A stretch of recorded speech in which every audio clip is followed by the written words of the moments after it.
Hi everyone, welcome back to a new video of how to log in. Today in this video, I'm going to show you how you can delete your Vidmate's account. Keep watching the video till the end. To delete your Vidmate's account, firstly open your Vidmate application. The home page of Vidmate will appear on the screen. Tap on the human icon on the bottom right corner of the screen and then click on Help and Feedback. On the next page, click on Others. Now, all you need to do is, on the given box, type in I want to delete my Vidmate application or account. Enter your phone number and tap on Submit.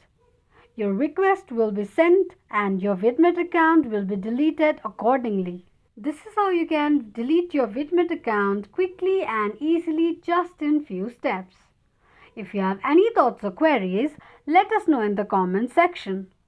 Don't forget to subscribe to our channel. Also, press the notification bell icon so that YouTube will notify you whenever we post a new video. I hope this video was helpful to you. Thank you so much for watching.